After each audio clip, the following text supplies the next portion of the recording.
7 days. That's how long a Spartan baby gets before the first test of his life. And if he fails it, he doesn't get a second one. On that day, his father carries him to a council of old men, and they look at him, naked in the cold. And they decide right there whether this baby is strong enough to be worth keeping. If they say yes, he gets a life. A brutal one, but a life. If they say no, he gets a mountain. The ones who fail are carried to a cliffside and left there. No blanket, no goodbye. This isn't a horror story. To the Spartans, this was a parenting strategy, and it worked well enough to build the most feared soldiers the ancient world ever saw. So let's follow one of them, from that cliff all the way to the battlefield where he dies. Because in Sparta, those two places are closer together than you'd think. Let's call him Damon. Damon passes. The elders look him over, decide he'll do, and hand him back. Congratulations, kid, you made the cut. But before that, there's the wine. Some Spartan mothers washed their newborns not in water, but in wine, believing a weak baby would convulse and a strong one wouldn't flinch. Was it medically sound? Absolutely not. Did it filter out a few more? In their minds, that was the whole point. Every stage of this system is a filter, and it starts on day 1. For his first 7 years, Damon lives at home with his mother, and this is the closest thing to a normal childhood he will ever get. Which tells you everything, because even this is training. He's taught not to cry, not to complain, not to fear the dark or being left alone. Other cultures comfort a frightened child. Sparta hands him the fear and tells him to get used to it. By the time Damon can run, he's already learned the first Spartan lesson. Nobody is coming to make it better. And at 7, they come for him. The state takes him, not for the school day, for good. Damon moves into the barracks with a pack of boys his own age, and from now on, these boys are his family. His mother, his home, that's over. The state is his parent now, and the state is not a hugger. Welcome to the Agoge. 13 years of training designed to turn a child into something that does not break. Here's the daily reality. He sleeps on a bed he made himself, out of reeds he tore from a riverbank with his bare hands. He gets one garment. One. For the entire year. Summer heat, winter cold, same thin cloth. He trains barefoot because soft feet make soft soldiers, and he is always, always hungry. That last part is deliberate. The Spartans fed their boys just enough to keep them standing, and not one bite more. But here's the cruel genius of it. They also told the boys to steal food. Go on, take what you need, survive. The catch? If you get caught, you're beaten. Badly. Think about what that actually teaches. Not, don't steal. Don't get caught. They weren't raising honest men. They were raising operators. Boys who could move unseen, take a risk, and live with the fallout. Hunger plus punishment equals stealth. It's a horrible little equation, and it produced exactly what they wanted. And there's a story they told about this. Might be true, might be a legend they repeated to keep the boys in line. With Sparta, it's always a bit of both. A boy steals a fox and hides it under his cloak. Before he can slip away, an instructor stops him and starts talking to him. And the fox, trapped against the boy's stomach, starts to claw and bite, tearing into him. And the boy, rather than cry out, rather than get caught, just stands there, calm, answering questions, while the animal rips him open. He dies, standing up rather than flinch. In Sparta, that's not a warning, that's the goal. The whole system runs on pain and rivalry. The boys are whipped, sometimes in public contests, to see who can take the most without making a sound. They're deliberately pitted against each other, because Sparta believed hatred between boys forged harder men. Injuries happened, sometimes worse. The instructors watched it like it was a feature, because it was. And somewhere in his teens, Damon might get pulled into the darkest part of all, the Crypteia. Officially, it's a rite of passage. In practice, it's a license to kill. Young Spartans are sent into the countryside at night, armed with one job: terrorize the Helots. Quick sidebar, because you can't understand Sparta without this. The Helots were the people Sparta had conquered and enslaved. They farmed the land, grew the food, did every ounce of real labor, so that Spartan men could do nothing but train for war. And there were far, far more helots than Spartans, and the Spartans knew it. So the Crypteia had a second purpose. Every so often, Sparta sent its teenagers out to quietly kill the strongest, most capable helots in the fields, not for any crime, just for being the kind of person who might one day lead a revolt. State-organized murder as population control. Your periodic reminder, the same one in every one of these stories. Effective is not the same thing as good. And Sparta was extremely effective. At 18, Damon is almost there. A reserve, half a soldier, still training but treated like a man now. At 20, he becomes the thing the entire machine was built to produce, a full Spartan warrior, a homoios, an equal. But there's a catch. There's always a catch. Because being a soldier isn't enough. To count as a real citizen, Damon has to get into a mess. A mess is a dining club. A group of men who eat every single meal together, for life.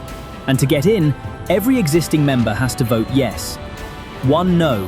One man who doesn't like you, and you're out. Not just out of dinner, out of citizenship. In Sparta, if you couldn't get a table of men to accept you, you weren't fully a man. Damon gets in. He hands over his share of food every month, and he eats with these men for the rest of his life. They're his unit on the battlefield, and his family at the table. Sparta didn't build those bonds with love. It built them with 20 years of shared starvation and shared pain. And it turns out, that's an even stronger glue. Now Damon can marry. And this is one of the strangest parts of the whole thing. He might take a wife in his 20s, but he doesn't move in with her. He still lives in the barracks with his messmates. To see his own wife, he has to sneak out at night, visit her in secret, and sneak back before dawn, like he's the one doing something wrong. For years. Actually living under one roof often doesn't happen until he's 30. Sparta didn't want him bonded to a woman. It wanted him bonded to the men he'd die beside. Everything pointed him at the battle line. He owns no business, learns no trade, doesn't farm, doesn't build, doesn't sell. The helots do all of that. Damon has exactly one job, and it's to be ready to kill and die at a moment's notice. Forever. At 30, he finally gets the rest of it. A vote in the assembly, a real home, full standing. And what does a mature Spartan do with all that? He eats in his mess, he trains, he goes to war, and he stands over the next batch of 7-year-olds, making sure the machine keeps turning. Damon isn't just a product of the system anymore. He is the system. And all of it, the cliff, the wine, the starving, the fox, the beatings, the wife he had to sneak out to see, all of it was for one place, the phalanx. Here's how a Spartan fights. Shoulder to shoulder with the men from his mess, in a wall of bronze and shields. A big round shield on his left arm, a long spear, a short sword for when it gets ugly, and it will. And here's the secret of the whole thing.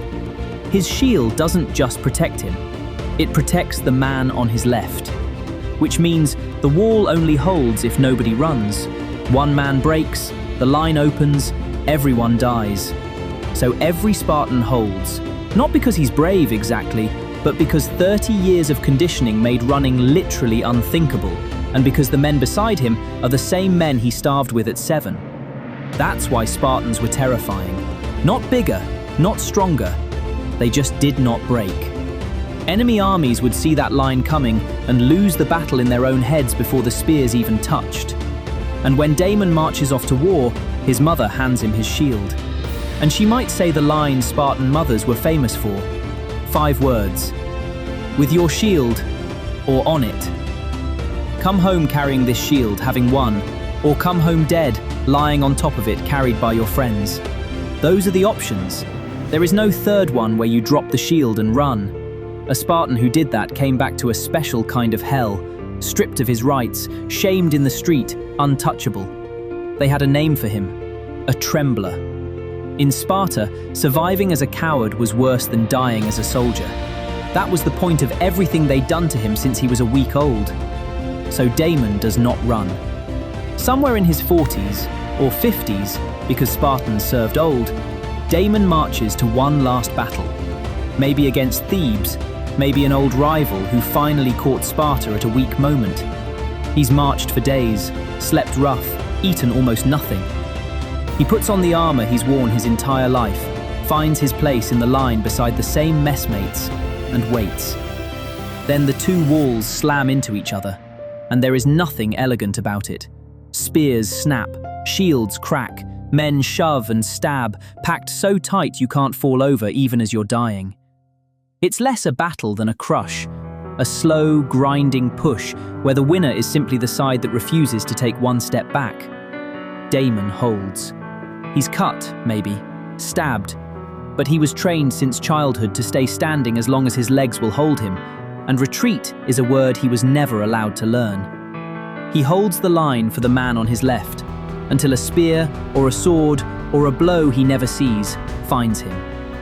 And Damon, the baby who passed the inspection, the boy who stole to eat, the man who snuck out to see his wife, dies exactly where Sparta always meant for him to. On his feet, in the line, shield still up. His mother gets her answer. He came home on it. For Sparta, this is not a tragedy. This is a success. If his body makes it back, Damon gets a simple burial. And here's the detail that tells you everything about these people. In Sparta, almost nobody got a marked grave. No name on a stone, except two kinds of people: women who died in childbirth and men who died in battle. Those were the only two deaths Sparta thought worth remembering, the ones that made soldiers and the ones that spent themselves being soldiers. So Damon gets his name on a stone, which, for a Spartan, is about as close to immortality as it gets. And then? The mess sets one fewer place at dinner. If he had sons, they're already in the agoge, sleeping on reeds, learning not to cry, being handed the same fear he was. The line closes back up over the gap where he stood, and the machine that made him keeps running, exactly as before, turning out more men like Damon for another 200 years. That was the deal from the very first day on that cliff. Sparta didn't raise citizens. It didn't raise fathers or farmers or philosophers. It raised weapons. It used them. And when they broke, it made more. Damon never owned a thing, never had a childhood, never got a choice. But he got the one prize Sparta promised the babies who passed the test. He got remembered.